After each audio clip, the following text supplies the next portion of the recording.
Good morning from Fargo, North Dakota. Excuse me. Getting ready to fly back to Florida in my flip-flops, ready for my sunshine state that I love. But this morning I woke up and I was thinking about anxiety. So when I speak, a lot of people ask me all sorts of mental health questions and relationship questions, and I am not a therapist. I am a certified coach. But I have a lot of thoughts and experience, and I've worked with thousands, tens of thousands, maybe even 100,000 people at this point in my career. And one question people ask often is anxiety. Annie, why is there so much anxiety? Why do people have so much more anxiety and depression than they used to? And I've always thought, well, I think that it's not necessarily people have more anxiety and depression than they used to. It's that people talk more openly about mental health, anxiety, and depression. But for some reason this morning, this thought hit me, and you might totally disagree, and that's okay, but this is what I was thinking about, and I was like, oh my gosh, young people are smarter. So this is what I was thinking. Always, forever, people have had anxiety and depression. Many have not been diagnosed or acknowledged, and they try to grind through that. And there's a lot of ways to deal with anxiety, not always a healthy or ideal ways, but there's a lot of ways. So many people probably drink because they're anxious and they feel like if I drink, I'll calm down, or I won't think about it, or I'll be more relaxed or more distracted. So that's one way. But what I was thinking about this morning is many years ago, it was not uncommon, and not that long ago, that tons of people smoked cigarettes. Tons and tons of people. So when they were anxious, they smoked. They smoked because they felt like it calmed them down. Maybe they used drugs or whatever, but cigarettes were the most common thing that people would smoke, and there was no place that was smoke-free. I mean, people smoked for anxiety. They put something in their hand, something in their mouth, and for them, they felt some sort of control. Smoking cigarettes was really common. And I started thinking about young people today. I don't know what age that is, whatever. 25 and under, we'll go with. They carry a bottle of water. I mean, my generation, and certainly the previous generations to me, did not carry a bottle of water with them.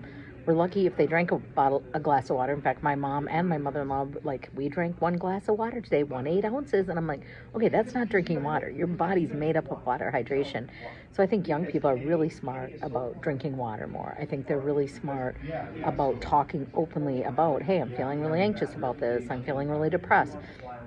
I'm not saying we need to be obsessed with anxiety and depression, but I'm saying acknowledging it. For me, I always say acknowledge and release. So if you feel anxious, what can you do? If you feel overwhelmed by a situation, your career, your relationship, you watch too much news, so the outcome of the world, what can you do? Well, something you can do is not watch and listen to negative stuff. Get off the phone with people that just want to complain about the jobs and you want to complain, and surround yourself with people that love their work or that believe in your work or whatever it is. But I was thinking anxiety was self-treated with cigarettes and with alcohol. And I think today we're more conscious, and I know some people still smoke, but a lot less people smoke. And so they're in their head more, and hopefully they're drinking water. Hopefully they're moving their body. Hopefully they're listening to uplifting music, or listening to some comedy, or watching something that makes them laugh, or getting into the fresh air, even if they live in freezing Fargo, North Dakota, where it was negative temperatures this morning. But I don't think that it's that we have more anxiety and depression. I think we talk more openly and we deal with it differently.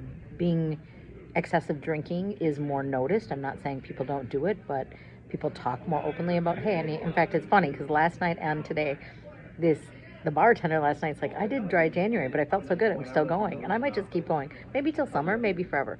And I just sat next to a group of young girls going to Nashville, and they're like, I'm going to do dry April. I think I should do that. And I don't think in the 50s and 60s there was such a thing as dry January or April or whatever. I don't think people talked about it makes me tired, or it makes me anxious, or I don't feel as calm when I'm always drinking or always going or whatever. And I just started thinking maybe this generation openly talks more about mental health or brain health, some people call it, or whatever you want to call it, or anxiety or depression. But also less people are smoking. So that's a good thing. That was my thought, is how it turned positive, was I was like, hey, that means less people are smoking. And maybe, hopefully, they're finding new coping medicines,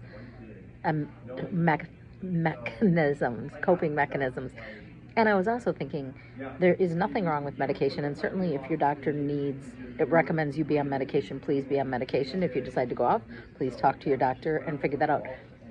But even if you're on medication for brain health or mental health or anxiety or depression or addiction, I hope that you have more tools in your toolbox besides just that medication, whether that's movement, going for a walk every day, dancing around your house, dancing in your car, listening to uplifting music, laughing, being with positive friends, picking up a hobby, picking up a crafting thing if that's something that calls to you, a physical activity, a brain activity, or a creative activity, because those outlets release that stress in our body. And when we hold stress in our body, anxiousness, fear, doubt, it makes us physically sick. So if you want to be healthier, I always say acknowledge and release. So first acknowledge, hey, I'm overwhelmed by my work, my relationship, my health, whatever it is. So acknowledge what you're stressed about, and then figure out a strategy to get through it or get over it. So write down, hey, this is going on. So write it out, talk it out, walk it out. Do something different. So for me, when I want to eat junk food in the late afternoon because I'm feeling tired, if I can get myself take a break from work and go cook something creative or something with a lot of veggies in it, well, then it just shifts. And instead of going for the candy bar, I'm dicing up tomatoes and zucchini and sauteing onions and going, okay, I'm going to make a fun dinner.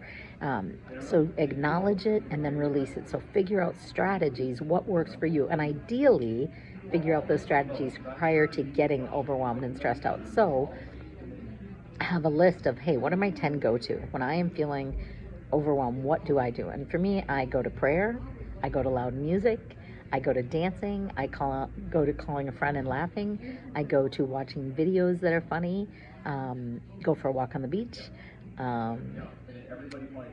make a video to encourage someone else. Don't think so much about myself and what's not working in my life, and give to somebody else. There's lots of things I like to do. Have a date night with my husband, call my kids, plan a trip, whatever it is. And so that's what I encourage you to do. So it's not that there's more anxiety, it's that we talk about it, and it's that less people smoke. And so they, instead of putting a cigarette, don't smoke, please don't smoke. I'm not encouraging that in any way. But I think there was been anxiety forever, but people used alcohol and cigarettes on a regular basis without anybody even noticing, let alone judging. Not that we should judge each other, to cope. And today we drink more water, and I'm grateful for that. So keep drinking your water and keep talking about it. Everybody has stress, even those people that look perfect, and keep encouraging one another. So thanks for listening, and is it Wednesday? Nope, it's Thursday. Have a thriving Thursday. How about that? I'm in Fargo, headed back to Florida. Can't wait to be back in the warm. And my poor puppy is having an ultrasound today, so please think of my buddy Peanut. We're trying to figure out what's going on with him.